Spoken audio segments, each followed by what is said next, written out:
आप लोग देख रहे हैं भागवा एक्सप्रेस और कैप्शन आपने पढ़ लिया होगा और कैप्शन पर ज़रूर आप गौर फरमाइएगा कि भाजपा से कितने लोग खुश और कितने नाराज़। अब जिनको खुशी है वो भी कमेंट बॉक्स में अपनी खुशी जो है वो जाहिर कीजिए, और जिनको नाराज़गी है वो भी आप, क्योंकि आपकी प्रतिक्रिया आप दे सकते हो, आपको हक है। आपको क्या लगता है कि भाजपा ने ख़ास तौर पर 5 अगस्त 2019 से लेकर अभी तक कितना लोगों के दिल में जगह बना पाई है और कितना नाराज़गी लोगों के बीच में? इस सब पे बात करने के लिए हमारे साथ विक्रम रंधावा जी हैं। विक्रम रंधावा जी, बारिश भी थोड़ी थोड़ी चल रही है, चलो हम आगे लेकर चलते हैं आपको। और तो ये सवाल जो है हम विक्रम रंधावा जी से पूछेंगे। विक्रम जी, 5 अगस्त 2019 के बाद धारा 370 का पतन हुआ, 35A का पतन हुआ, बहुत से वादे भाजपा सरकार ने किए कि यहाँ खुशियाँ ही खुशियाँ होंगी, डेवलपमेंट होगी, तरक्की के द्वार होंगे, नौकरियाँ होंगी, लेकिन जितना कहा शायद उस पर अभी तक लोगों के नज़रिए के हिसाब से भाजपा खरी नहीं उतर पाई। क्या कहना है आपका, कहाँ चूक रहेगी कि लोग या इंतज़ार नहीं कर पा रहे कि हाँ, या फिर वो उम्मीदें जो जगाई हैं वो सब्र का बांध कहीं ना कहीं तोड़ रही हैं? देखिए, ऐसा है कि धारा 370 का हटना ही अपने आप में एक लैंडस्लाइड अचीवमेंट थी, एक नासूर था, एक बहुत बड़ा गैप था जो जम्मू कश्मीर को भारत सरकार से एक मजबूत रिश्ते के बीच में आड़ बना हुआ था। और यकीनन खास करके जम्मू ही नहीं, जम्मू से लेके कन्याकुमारी तक हर नागरिक ये सोचता था कि ये क्या धारा है और क्या कभी इससे निजात मिलेगी। हालांकि चंद कश्मीरी परिवार, कश्मीरी हुक्मरान जो धारा 370 की आड़ में अब तक भारत सरकार को लूटते आए और अपने घर भरते आए, और पुख्ता प्रमाणों के साथ सब समय दर समय साबित भी हुआ कि वो कौन से परिवार थे जिन लोगों ने अपने राजनीतिक प्लेटफॉर्म इतने मजबूत कर लिए सिर्फ धारा 370 की आड़ में। लेकिन यकीनन धारा 370 का हटना एक बहुत बड़ी अचीवमेंट थी। धारा 370 हटने के बाद क्या खोया क्या पाया, अभी तो मुझे लगता है 2 साल भी नहीं हुए हैं, और 2 साल का तो बच्चा भी सिर्फ चलना सीखता है। कहीं ना कहीं हमें इस बात का एहसास होना चाहिए कि 70 साल बाद एक ऐसा जन विरोधी धारा थी जो नासूर था, उसको हटाया है। तो 70 साल तो हो जाने दो कम से कम, लेकिन 70 वर्ष तक हम इंतज़ार नहीं करवाएंगे। जम्मू कश्मीर एक विकासशील राज्य बने, जम्मू कश्मीर एक विकासशील यूटी बने, केंद्र सरकार उस तरफ बढ़ रही है।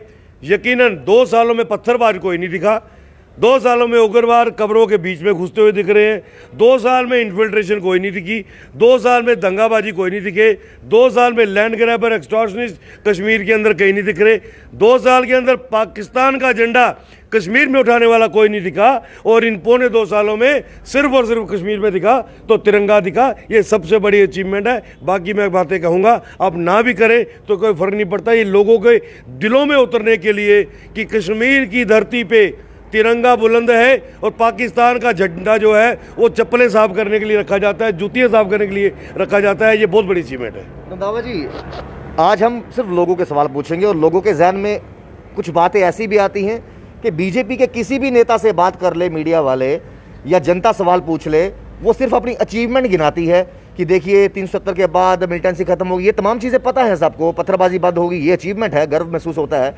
और जब डीडीसी इलेक्शन के पहले मैनिफेस्टो आया बीजेपी का, उस मैनिफेस्टो में भी ये चीज़ें लिखी गई, देखो हमने हिस्टोरिकल कदम कर दिया, अभी 35 से 370 तोड़ दी, पत्थरबाजी बंद होगी। ये सब चीज़ें 5 अगस्त 2019 से लेकर अब 5 अगस्त 2021 भी आने वाली है। लोग अब कहीं ना कहीं सुन सुनकर थोड़ा बहुत अक गए हैं। क्यों? क्योंकि ये चीज़ें लोगों को पता है।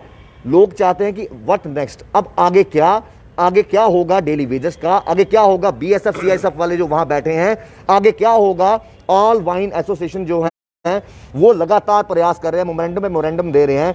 कहीं ना कहीं जहां लेफ्टिनेंट गवर्नर जी ये कहते हैं, मनोज सिन्हा जी, कि यहाँ पर बाहरी राज्य के लोग आएंगे और उनको यहाँ पर शराब बेचने का अधिकार होगा, वहीं रविंदर रैना जी कहते हैं, प्रदेश अध्यक्ष जी, नहीं, किसी का निवाला किसी को नहीं छीनने दिया जाएगा, बाहर के लोग आके यहाँ पर शराब की दुकानें नहीं खोलेंगे। एक तरफ बीएसएफ सीएसएफ को रविंदर रैना जी कहते हैं कि हमने बात की है, चिट्ठी लिखी है, बात चल रही है, आपके साथ गलत नहीं होगा। दूसरी तरफ जतिंदर सिंह राणा जी जो हैं वो बीएसएफ सीएसएफ से मिलते तक नहीं है, उनको दरकिनार कर रहे हैं। ये जो दोहरी पॉलिसी, 2 या 3 लोग अलग अलग भाषा बोल रहे हैं, ये लोगों के लिए समझना मुश्किल हो गया। मेरी भारतीय जनता पार्टी जम्मू कश्मीर दोहरे मापदंड पे काम नहीं कर रही है।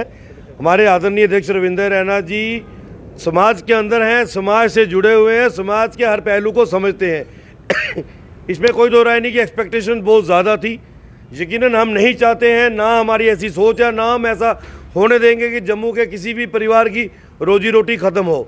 अलबत्ता जहाँ तक आपने वाइन का कहा है, वाइन की एक्साइज पॉलिसी चेंज हुई है, लेकिन एक्साइज पॉलिसी के अंदर हमारे ही प्रेशर के बाद एलजी एडमिनिस्ट्रेशन ने उसमें इंक्लूड किया है कि एक परिवार एक लाइसेंस ले सकता है और सिर्फ डोमिसाइल होल्डर ले सकता है। डोमिसाइल होल्डर का मतलब जम्मू कश्मीर का नागरिक, कोई बाहरी पंजाब हरियाणा यूपी का व्यक्ति लाइसेंस नहीं ले पाएगा। मैं आपको यकीन दिला सकता हूँ, किसी एक का भी नाम सामने आएगा, आप हमें तब बताइएगा। आप हो सकते हैं, शमी जी हो सकते हैं, मैं हो सकता हूँ, लेकिन जम्मू कश्मीर का नागरिक होगा, ये यकीनन आपको कह सकता हूँ। लेकिन धारा 370 हटने के बाद लोगों ने हमारे हक में फैसला सुनाया था। डीडीसी के चुनाव का नतीजा आप देख सकते हैं। Bharatiya Janata party single largest party बन के आई और हमने लोगों के बीच में अपनी अचीवमेंट्स को ही लेकर गए थे।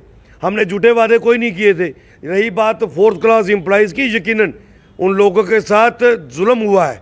मैं खुद मानता हूँ कि ज़ातियाँ हुई हैं, लेकिन ज़ातियाँ करने वाले कौन थे? 2014 से पहले उनको लाने वाले। हम तो 2014 में पिक्चर में आए, उससे पहले हम कहाँ थे?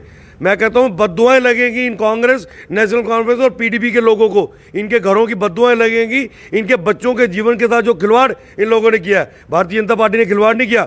हम 3 वर्ष सरकार में रहे, 3.5 वर्षों में हमने प्रयास किया कि इनको चैनलाइज करके फर्स्ट कम फर्स्ट बेसिस पे इनको एडजस्ट करें, लेकिन अनफॉर्चुनेटली सरकार पूरी नहीं चली। हमारा इनसे वादा है, जब भी सरकार मजबूत बनती है, जम्मू कश्मीर के आने वाले दिनों में जब भी चुनाव होते हैं, सरकार भारतीय जनता पार्टी की मर्जी के बिना नहीं बनेगी। भारतीय जनता पार्टी अपने बलबूते पे ही सरकार बनाएगी और इन लोगों का भला जो है वो हमारे कर कमलों से ही होगा, मैं आपको यकीन दिलाता हूँ। दावा जी, एक और सवाल लोगों के जहन में है।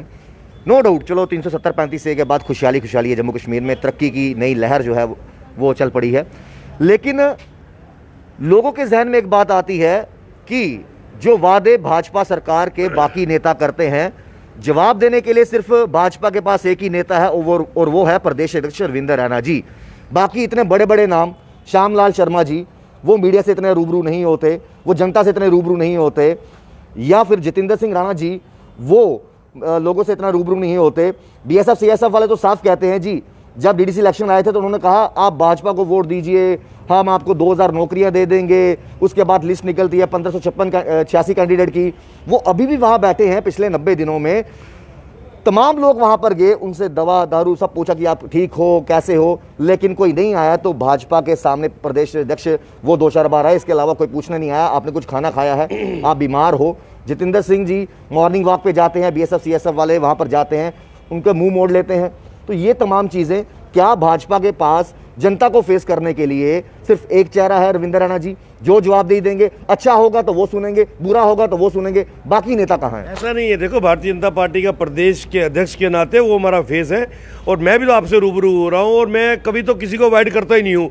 लेकिन आप जिसका भी नाम लीजिए, हमारे प्रवक्ता हैं, हर वक्त अवेलेबल हैं, ऑनलाइन भी रहते हैं, ऑफलाइन भी रहते हैं, और कई बार आपने टीवी पे भी देखे होगा, फोनोग्राम पे भी होते हैं। भारतीय जनता पार्टी का मंडल से लेके प्रदेश स्तर का कोई भी नेता जो है मीडिया को इग्नोर करने में विश्वास नहीं रखता है। हम खुल के मीडिया को फेस करने में विश्वास रखते हैं। हमारे अंदर ना कोई चोर है, ना हमने कोई ऐसा पाप किया है कि हम मीडिया से दूर भागे। यकीनन जो पहलू है वो उसको सुलझाना चाहिए। लेकिन जो बात आपने कही कि उनको दवा दारू देने के लिए लोग गए, दवा दारू देने वाले वो लोग थे जो तमाशबीन थे। दवा दारू देने वो लोग हैं जो उनके जख्मों में नमक छिड़कने के। दवा दारू देने वाले वो थे जिनकी वजह से वो लोग दरबदर हो रहे हैं। मैं आपको लोकेलिटी के लोग हैं त्रिकुटा नगर वाले, वो भी उस कैटेगरी में आते हैं। इतने लोगों ने उन्हें खाना वहां पर पहुंचाया, वो इंसानियत के नाते। लेकिन जो सियासी रोटी सेकने के, मैं उनकी बात कर रहा हूँ। इंसानियत के नाते जो परिवार का है वहाँ गुरुद्वारा साहब से उनको राशन मिल रहा है, कोई मंदिर समितियाँ भी दे रहे हैं, हम उनका स्वागत करते हैं। हमारे परिवारों के बच्चे अपने हक के लिए लड़ रहे हैं। लेकिन मैं उनसे आग्रह करूँगा, निवेदन करूँगा, बनस्पत इसके कि भारतीय जनता पार्टी के कार्यालय के बाहर बैठना, आप उन बैठिए, जब डिवकॉम ऑफिस के बाहर जहाँ बैठिए, राय भवन के बाहर आज आगे तो बैठना पड़ेगा ना, मसला हल नहीं होगा ना। आप सीधा बोल दीजिए, चाहे जितेंद्र राणा जी बोल दिए, चाहे प्रदेश अध्यक्ष जो रविंदर रैना जी बोल दें कि जनाब आप अपने घरों में चले जाइए, हमें 6 महीने का वक्त दे दीजिए, 1 साल का वक्त दे दीजिए, वो अपने घरों में जाएं। मेरे को लगता है कि उनको ये आश्वासन दे दिया गया है कि नेक्स्ट एपिसोड में उनको एडजस्ट किया जाएगा। अभी जितनी बीएसएफ सीएसएफ को जरूरत थी वो लोग ले चुके हैं। आप लोग वेटिंग में हो, अगली जब सूची निकलेगी हम भी प्रयास करेंगे और हर एडमिनिस्ट्रेशन से बात करेंगे कि इनको एडजस्ट किया जाए। लेकिन उसके बावजूद भी मैं यकीनन कह सकता हूँ कि वो बच्चे भी किसी न किसी के उकसाए हुए हैं, और जो लोग उनको उकसा रहे हैं वो लोग वो हैं जो पब्लिक को कहते हैं सोए रहो और चोरों को कहते हैं लगे रहो। ये वो राजनीतिक लोग हैं जो अपनी राजनीतिक रोटियां सेक रहे हैं। यकीनन इनका भला होगा सिर्फ और सिर्फ भारतीय जनता पार्टी के लोगों की वजह से ही होगा। रविंद्र रैना जी कहते हैं, आखिरी सवाल मेरा आपसे, रविंद्र रैना जी कहते हैं आऊँ बैठे ना चिंता नहीं करनी। जब इतने लोग बाहर बैठे हों, बीएसएफ सीएसएफ की बात करें, आलवा एसोसिएशन वालों की बात करें, तो फिर चिंता तो उन लोगों को है ना। आप अपनी चिंता कर रहे हैं, नहीं कर रहे हैं, वो कहता हूँ बैठे चिंता नहीं करनी। वो चिट्ठियां भेजते हैं लेकिन चिट्ठियों के जवाब नहीं आते, टोल टैक्स हटा के फेंक देंगे। नितिन गडकरी को चिट्ठी भेज दी है, उनका कोई रिसीविंग तो आना चाहिए ना। अगर फैक्स भेजा है, फैक्स में रिसीविंग आना चाहिए, मेल भेजिए, मेल का जवाब आना चाहिए।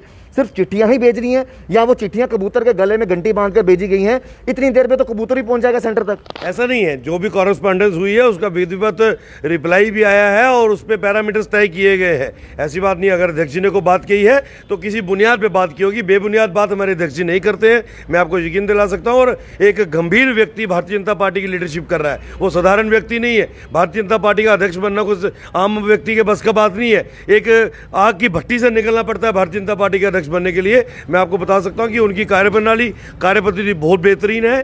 ठीक है, कुछ एक लोगों ने मजाक बनाने का प्रयास किया होगा, लेकिन उनकी ये, मैं उनको दाद दूंगा कि उनकी पेशेंस को, कि वो अपने पेशेंस के साथ आगे बढ़ते हैं और उनका कोई भी वादा जो है वो झूठा नहीं होगा। आपके कहने का तात्पर्य ये है कि देरी लग सकती है लेकिन दुरुस्त जरूर होंगे। यकीनन 100%। हमारे घर में देर है, अंधेर नहीं है। बहुत बहुत शुक्रिया। तो हमारे साथ विक्रम रंधावा जी थे, जिन्होंने खुलकर बात की। और हमने पहले ही कहा था, कैप्शन हमने लिखा, भारतीय जनता पार्टी ने लोगों को अभी तक क्या दिया, फायदा या नुकसान, खुलकर बोली। और बहुत से लोग हमारे साथ जुड़े भी हुए थे और बेबाक तरीके से विक्रम रंधावा जी आगे भी इस तरीके से जब इनसे सवाल पूछना है बेबाक तरीके से जवाब देते हैं। और इन्होंने ये कहा कि देरी हो सकती है लेकिन काम और मसले ज़रूर हल होंगे। तमाम अपडेट्स के जुड़े बहुत से साथ श्याम जी साथ राहुल खत्री, बाहो के लिए।